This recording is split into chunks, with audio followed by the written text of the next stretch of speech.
Sleep. Don't we all just love it?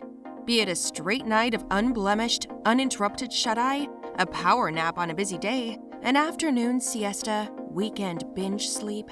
Whatever it is, we all love it. It's something like our ritual of coffee or tea. Each of us has our own preferences and likes it in a certain way. Hi, welcome to our video on one of the best and most loved things in our lives. A third of our lives are spent in sleep. Lose sleep for a few nights or a few nights at a stretch, and we're in for some serious trouble. Sleep is as important to our well-being as access to fresh air, clean water, and nutritious food. This is one of the best things in our lives, and the best part of this best thing is that it always has been abundant and free, and will continue to be that way. Come to think of it, for all the quote-unquote modern and cool things that we humans as a species are doing, we are very likely to see a day when food will be in capsules, clean water available only in bottles, and fresh air a commodity dispensed from cylinders, each having its own price tag. But what happens to sleep? How do you make a commodity out of it and put a price tag on it? Do you see what I'm getting at? Clearly, one of the best things in our lives is taken so much for granted. So much so that because we don't get it, or rather, do stupid things in our modern lives which prevents us from getting it, remember, it is free and abundant, alright? So yeah, many of us aren't getting enough of it, or getting it the right way. And because it eludes us, it seems like a mystery. We can draw a parallel with the game of dating. The more the object of your interest eludes you, the more mysterious he or she seems, and the more you want it. In our previous videos, we have attempted to dissect and demystify sleep, and looked at the shenanigans that have given sleep loss a quote-unquote pandemic status. There are gadgets and apps out there that can help us sleep better. Then there are yoga and breathing techniques, and of course, different things that can be incorporated in our diets that can help us with getting better sleep. In this video, we will take a closer look at how the act of sleeping is different across cultures. Wait a minute, doesn't that sound weird? How can it be different? Is it not the same? Sleep? Of course, it is the same, but the way different people across different cultures sleep can be quite different. From sleeping as we know it, to getting into bed at a particular time, lights out and hopefully dropping off to sleep, or trying something to drop off to sleep and wake up the next morning. So let's dive into another facet of sleep, and this time we'll look at it in a more global context. The United Kingdom. Here are some British quirks when it comes to sleep, or rather sleeping. The National Sleep Foundation in the United Kingdom tells us that, as per their survey, almost half of the British population has a cup of tea before going to bed. It's something of a pre-bedtime ritual for the Brits, apparently. Well, so much said for all the avoid caffeine before bedtime advice that we all have been hearing since yore. Oh well, to each their own, as long as it works. We have all heard of bed tea, but we usually associate it with being pampered in bed, on one of those lazy weekend mornings, or think of it as part of breakfast in bed. Well, here is bed tea for you with a diametrically opposite connotation. Before sleep, rather than after sleep. Oh, and on that note, don't we all know somebody who can go straight to bed right after drinking a coffee? The same survey by the National Sleep Foundation tells us another Brit quirk. A third of the Brits surveyed like to get between their sheets, in their birthday suits, and when we say in their birthday suits, we mean quintessentially in their birthday suits. So there you have it. That's the Brit way of going to bed for you.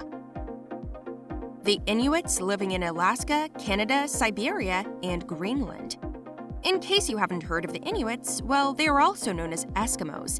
Now, when you happen to be living in a minimalistic, sub-zero climate, possibly living in an igloo, every little bit of heat matters. And when indoor heating is not an option, and firewood is, well, perhaps very difficult to come by, which way do you turn to stay warm? Well, to each other. That's the way that it works. So basically, Inuit communities practice what could be described as communal sleeping. You huddle and probably, if the person next to you consents, cuddle when you go to bed. The Nordic region. Most people go the extra mile to keep their babies all wrapped up and cozy, and leaving a baby unattended is almost unthinkable. Forget doing it or even thinking about it.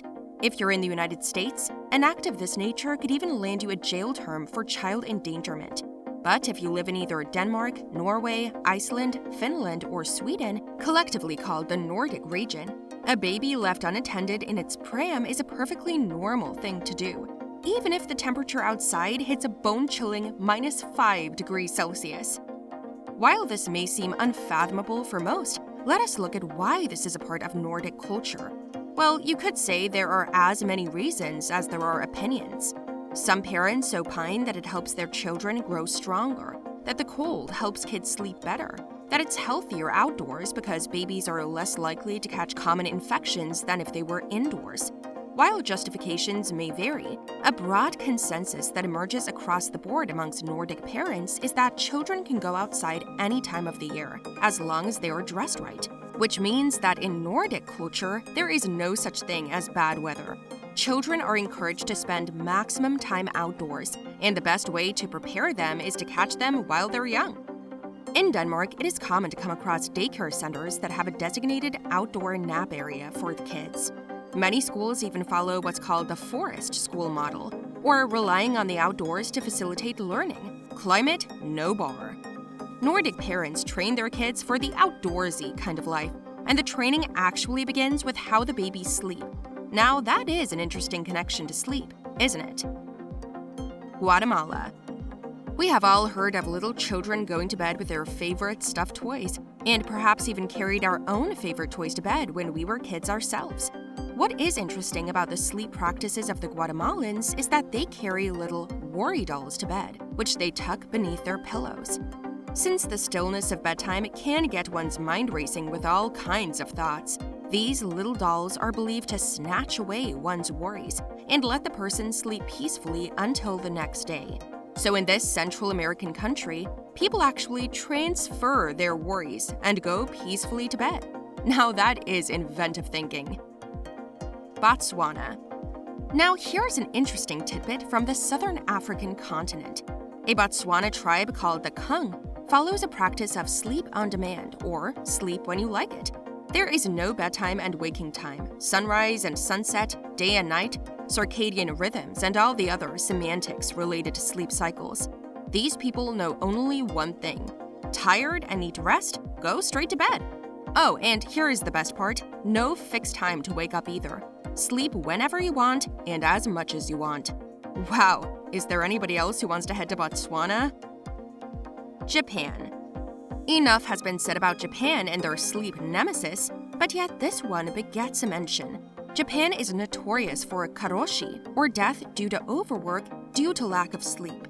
And another sleep-depriving practice that is institutionalized is inemori, which is sleep at work or in a public place. In fact, while being slumped across your desk and fast asleep would be considered grossly unprofessional in the Western world and could even cost you your job. In Japan, it's a sign of a job well done. What? Seriously? Yeah, it's a sign that people have worked so hard at the task at hand that they fell asleep because they could not take it anymore. Getting plenty of sleep and staying wakeful through the day is sort of inimical to the culture here. The same is the case in other Asian countries like China.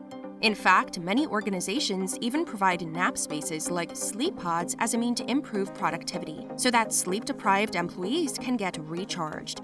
If you're a worker in Japan, remember the S word that is not to be asked for. Yeah, the snoring. Afghanistan. Here is another reason for Afghanistan to be in the news. Afghan families follow a no-bedroom policy. This means that there is no designated sleep space in Afghan households. Come nightfall and you just unroll your mat and say Shaba Khair. Doesn't this remind you of the poem from school? Cats sleep anywhere, any table, any chair. So there you have it, an attempt to demystify not just sleep, but also sleeping. So it's not just the what of sleep that makes for some interesting observations, but also the how, when, and where of sleep. You could probably bookmark this video link and plan your next backpacking or couch surfing trip to experience how the world sleeps. But before you bookmark us, please like and subscribe to us, sleep well, and always remember that some of the best things in life are free.